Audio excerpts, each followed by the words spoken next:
up in paradise up above.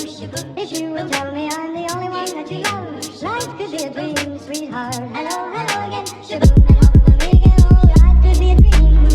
If I could take you up in paradise up above. If you would tell me I'm the only one that you love, life could be a dream, sweetheart. Hello, hello again. Shaboom, and hope we'll meet again. Oh, shaboom.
Assalamualaikum warahmatullahi wabarakatuh.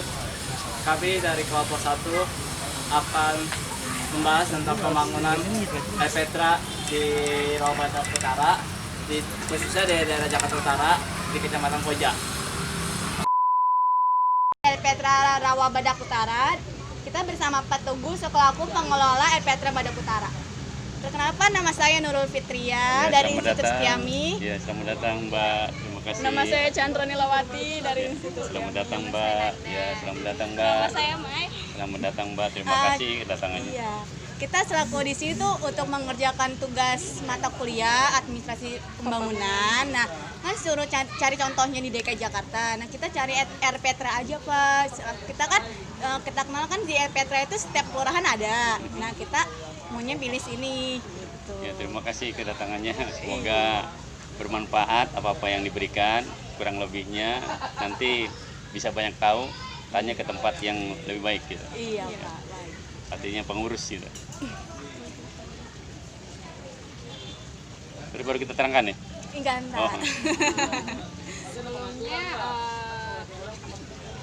Bapak itu bagian apa? Ya, kemudian saya perkenalkan, nama saya Teguh Raharjo dari pengelola Air Petra Rawabadak Utara, bergerak di bidang sarpras, artinya sarana dan prasarana. Jadi semua area di Air Petra ini, jadi barang-barangnya, semua kondisinya indoor atau outdoornya lapor dengan kami. Misalkan contoh fasilitas untuk sarana bermain. Jadi Air Petra itu sebenarnya bukan sekadar tempat bermain, tapi tempat edukasi, tempat bermusyawarah, kemudian tempat berkumpulnya aktivitas warga masyarakat yang bisa dimanfaatkan sebesar-besarnya di sekitar Air Petra, bahkan di luar Air Petra gitu. Kalau boleh tahu, ya Bapak tahu nggak kapan Air Petra itu dibangun? Ya. Sebenarnya Air Petra yang dibangun ini tadinya pemerintah itu melihat sarana bermain tidak ada. Iya, kemudian dari sarana bermain tidak ada, akhirnya main di trotoar, akhirnya ada resiko tinggi akhirnya. Dari situ berpikir setiap tempat tinggal yang padat penduduk dicoba dialokasikan sebuah ruang publik terpadu ramah anak. Kenapa disebut ruang publik terpadu ramah anak? Karena ruang publik itu maksudnya ruangan yang digunakan oleh masyarakat banyak, terpadu itu ada orang-orang yang mengurus, dari atasan yaitu pengurus bahkan sampai bawahan atau staf mitra kerja gitu. Kemudian ramah anak. Kenapa ramah anak? Karena Air Petra itu tidak boleh merokok pertama. Ramah anak. Jadi penduplikasian kegiatan-kegiatan yang positif tidak boleh diduplikasikan yang negatif-negatif. Nah, kemudian di sana juga ada balita, remaja, dewasa dan manula tempat di sana gitu. Nah, ramah anaknya itu ya kita coba berkecimpung dengan anak-anak, karena anak-anak adalah penerus bangsa, kader untuk mendidik suatu keluarga yang sejahtera dan bahagia rencananya ke depan. Jadi dari penugasan orang-orang tuanya yang menciptakan kondisi atau berkegiatan yang positif. Itu aja. Terus kemudian timbullah rasa kepedulian dari pemerintah, yaitu 2015 dibikinlah beberapa RPtra ya. Kemudian secara serentak tanggal 14 Februari 2016 kurang lebih 292 RPtra Jakarta dibangun dicanangkan oleh Bapak Gubernur kita waktu itu, Bapak Basuki Cahayapurnama. Akhirnya terinspirasi kegiatan yang positif, bahkan sampai sekarang 2019 sudah berjalan 3 tahun lebih. Manfaatnya katanya bermasyarakat itu katanya baik sekali dan luar biasa.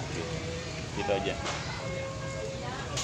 Terus kalau ini Bapak tahu kenapa misalkan lokasi ini yang dipilih untuk pembangunan RPtra gitu kan, masih ada banyak lokasi-lokasi lain gitu, mungkin ada alasannya gitu. Mungkin alasan pertama di sini tadinya sebuah sungai yang diameternya cukup panjang sebenarnya, dari sana tuh arah barat dan ke timur. Akhirnya di sini dipugar bahasa kasarnya, dibiayai rumahnya yang kena bongkar. Oh, di mana ada perumahan? Iya, ada perumahan di ada sini. rumah. Dibiayai, kemudian ada sebuah mitra perusahaan yang disebut bahasa kasarnya perusahaan yang berkontribusi ke masyarakat.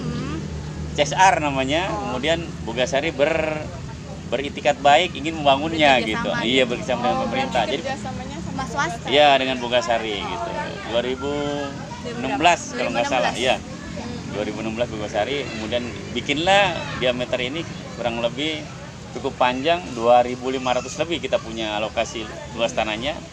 Beberapa kakak mungkin lebih baiknya Pak Ahmad sih beritahu. Mungkin beberapa kakak ini digusur. Iya, digusur, tapi diberikan tempat kompensasi lah, sesuai dengan kondisi aja. Karena kan ini sebenarnya kesadaran, karena untuk bukan buat personal tapi buat masyarakat banyak gitu. Tapi dia menerima baik gitu, karena ini kan untuk masyarakat banyak gitu. Mau tahu nih Pak, kira-kira tujuan dibangunnya RPtra itu untuk apa? Kalau tujuannya sih sebenarnya ingin menciptakan ruang terbuka hijau. Dari ruang terbuka hijau timbullah paru-paru kota ibaratnya, karena kesehatan itu perlu khususnya buat sekitar masyarakat yang padat penduduk. Yang kedua, untuk berkegiatan supaya tidak jauh, seperti di mal-mal kan ada sarana bermain olahraga yang cukup mahal dan bayar. Kita tidak bayar di sini, tidak dipungut biaya dan gratis. Cuman lebih di tiket baritnya pertama tentang kebersihannya, kemudian ketertibannya dan keamanannya. Keamanan itu mungkin termasuk no smoking gitu. Nah, kalau untuk ketertibannya, orang yang kemari itu pertama jaga perilaku omongannya atau perilaku hidup bersih sehat gitu, HBS gitu. Gitu. Di sini tuh ada kegiatan apa aja sih Pak di RPtra gitu? Iya, kegiatannya sebenarnya banyak sekali ya. Iya. Pemerintah juga sebenarnya ingin mencanangkan supaya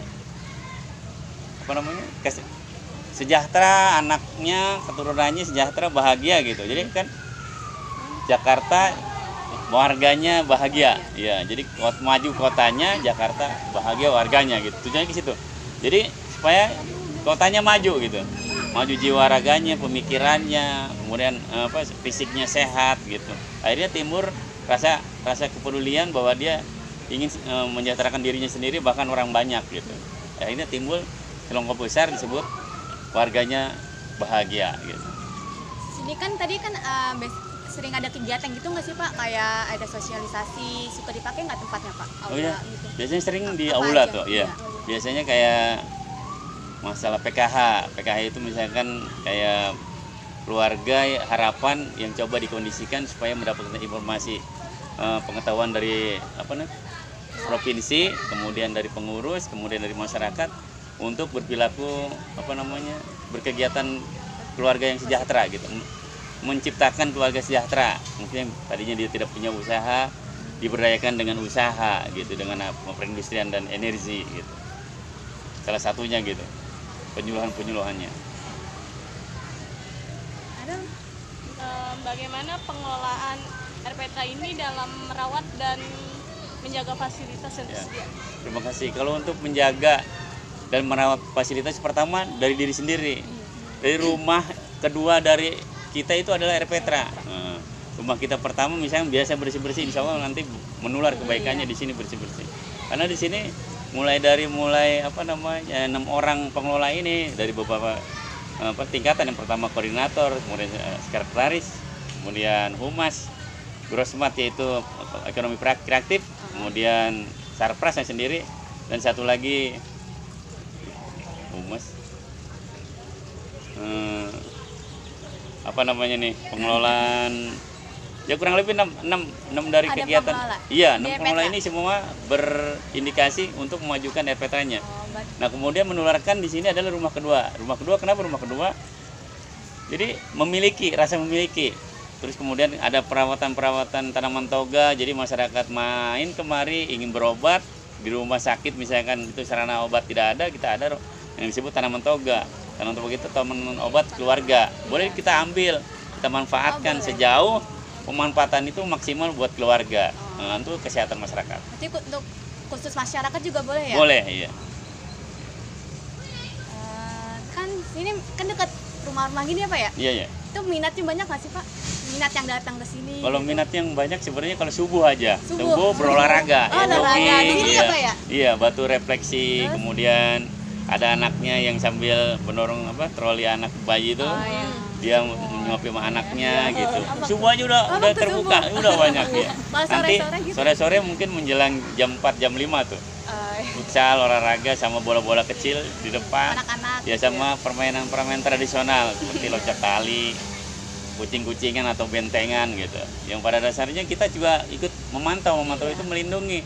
Jadi misalkan dia aktivitas atau berkegiatan, kita memantau juga karena takutnya ada pukul-pukul, itu nggak boleh. Itu kan penularan yang tidak baik. Iya, akhirnya kita senggangkan atau bicara-bicara yang kurang baik. Misalkan contoh anak-anak kan sebenarnya ingin tahunya tinggi. Iya. Ngomongnya agak ngawur, kita luruskan. Kita luruskan supaya baik ngomongnya, atau perilaku duduknya perempuan laki itu kita harus ikuti. pantau. Iya, artinya di sini adalah orang tuanya kita. Iya. Artinya kita coba ikut mengedukasi atau mendidik anak-anak itu seperti anak-anak yang berperilaku baik gitu. Pak, mohon maaf ya sebenarnya. Kan dekat pembuangan sampah ya Pak. Iya. Ini tuh suka ada yang komplain nggak sih Pak, bau gitu? Kalau sampah itu sebenarnya sebelum ada ini sudah ada banyak udah ada komplain, iya. Tapi karena kondisi di minat sini memang penting gitu ya. Orang kalau buang sampah kalau nggak ada tempatnya juga kan sebenarnya nggak kondusif juga, nggak baik juga. Cuma karena dia berketempatan samping rumahnya atau jeda ada jalan itu ada rumahnya, kemudian ada pembuangan sampahnya, sudah biasa. Sejauh ini memang sih tidak ada komplain ke pemerintah atau ke kita. Pak, kalau bisa tutup aja tuh sampahnya atau di sampahnya gitu, kurang sehat. Jadi kembali lagi ke RPTRA itu juga menjaga kebersihan, yaitu kesehatan juga. Selain kebersihan lingkungannya, tapi kebersihan daripada manusia-manusianya gitu.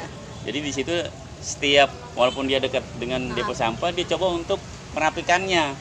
Misalnya sudah berbau, cepat-cepat diangkat ke berarti ada tindakan langsung. Iya, tindakan langsung dibuang gitu, supaya tidak polusi kurang baik gitu. Iya. Pak, di sini tuh ada fasilitas apa aja sih?